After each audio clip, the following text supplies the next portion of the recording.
only for the plotline. Hi. Okay, so Spider-Man No Way Home, honestly, in my opinion, it wasn't worth it. It sucked. Spoilers ahead. In 3, 2, 1. Okay. I want to say that the only thing I really enjoyed about this movie was the original villains, but Tobey Maguire and Andrew Garfield, yep, they made that movie for me. So, I saw the movie the first night, and it just takes me a while to upload these videos. So, yeah, there are other people that beat me to it, unfortunately, and I should have done it. I just don't, especially because my fan base isn't like super high yet, But no biggie. I do appreciate you guys that are staying with me. Okay, so based off of memory, off the first night, and I wanted to see the movie again to pay more attention to the scenes I've been watching, but unfortunately I just got sick, so I couldn't go to the movies. So I just kind of okay, well, I couldn't do that, and I was waiting for the second viewing to be sure of everything. So this is based off memory, and it may not be particular order, just because of that. So let's see. One of the first things I remember is when let's see, there's just so much in my mind right now that I can't remember. There's all the things I want to say. Okay. Okay, first off, completely, I thought the fan theory was correct. Doctor Strange was, Mephisto or somebody else, even, because that is not the way Doctor Strange is going to be. He is not going to risk breaking reality because of some whiny kid who can't keep his identity in check because he likes to take off his mask every single chance he gets. So that's the first thing, is Doctor Strange is acting like he wasn't supposed to be. And then Wong. Wong is Sorcerer Supreme now because Strange was snapped from Thanos. But he lets it happen as well. He just says, what happened in the trailer was better because it was plausible deniability.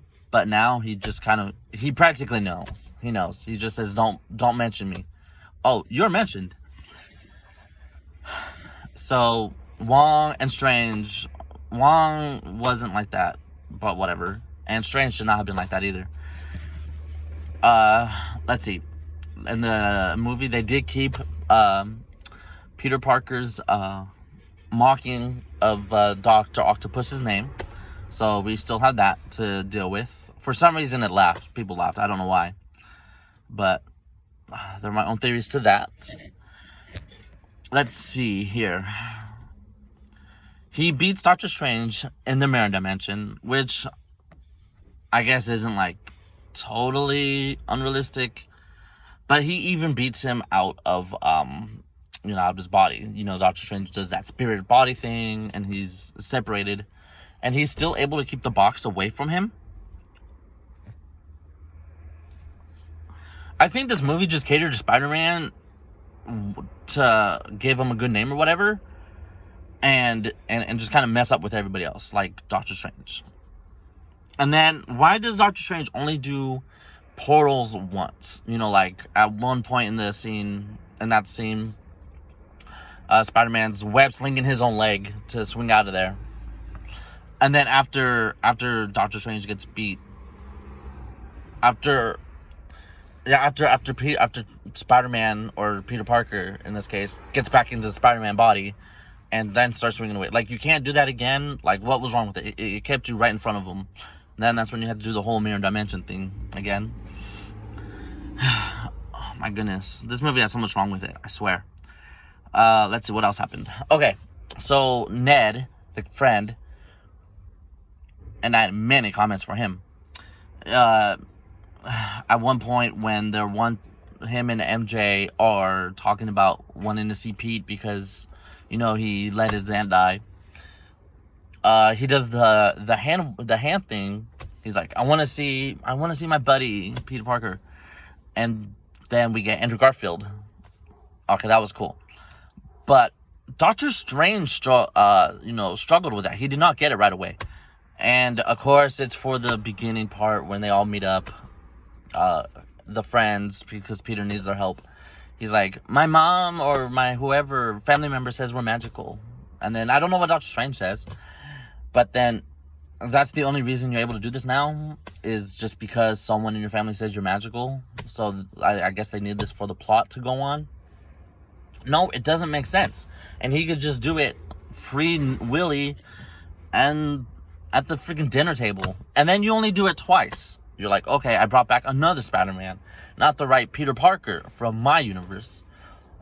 You don't want to try it again? You want to be like, oh, okay, I know where he is this time. Because you guys might know where he is. So it was that too, you know? And it just, Doctor Strange, and he was desperate as well. So I'm not like there was no desperation in either one of these characters. In the Doctor Strange film, Doctor Strange was, desperate to learn how to do the stuff. So he could, I think, heal back his hand, I guess. Is that maybe the only variable that's different? Is the hand wasn't broken here? So you have that as well. Electro did not know at all Spider-Man was Peter Parker. So it was cool to see him and that it was a more updated suit, but it wasn't him either. And let's see here. I think based off memory, it was mainly just those, because I kept just mentioning that when I would talk to my friends about the movie. And then what happens at the end? Oh, and then that's another thing at the end. You're able to just somehow stop people becoming the multiverse from breaking through by doing another yet simple spell, by making anyone forget who Spider-Man was at all, instead of just whatever it was in the first place. So you're gonna break that. No, I don't think that doesn't really work that way. No, it doesn't.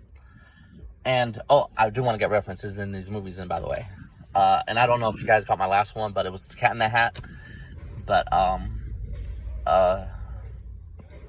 it was that, you're gonna make another spell, and this spell somehow stops the multiverse from breaking through. And then what happens? Like, it doesn't really say. You have two theories. Is it two? I don't know. Let's talk about this and see how it goes. So, the first one, everyone's going back to the realm. Now, at what point do they go back into their original universe? Because let's see. I remember James Franco was mentioned, but he didn't come through because at this point in this movie, he was already dead. So, if Green Goblin goes back to not die, Norman Osborn goes back to not die, that's the only reason, Harry dies, is because he was trying to get vengeance for his father in the third one, and then eventually redeemed himself with the sacrifice. But he died at an early age. Like, if Norman goes back, he would not only see his son again, but Harry wouldn't die at a young age, and he could live his life with Peter, as best friends. Or if he does go back to die, does anything make a difference? Does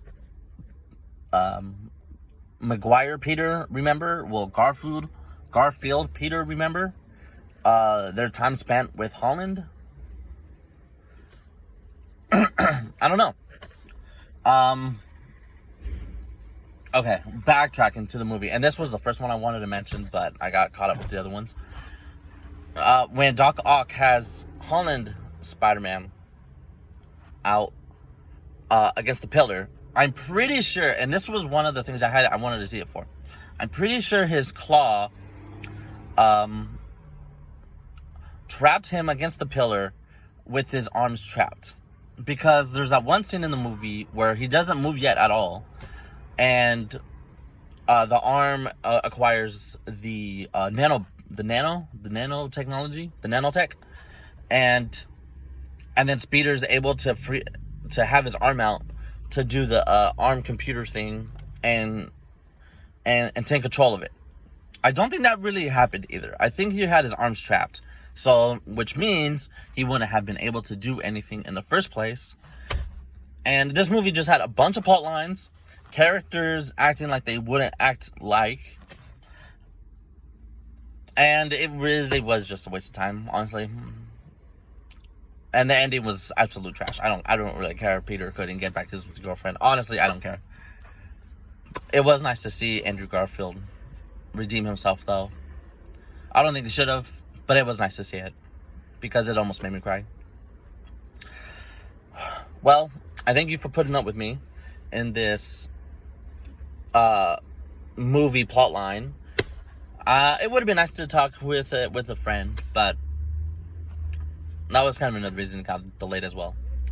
Well, I think, guys, and y'all have a friendly neighborhood day, okay?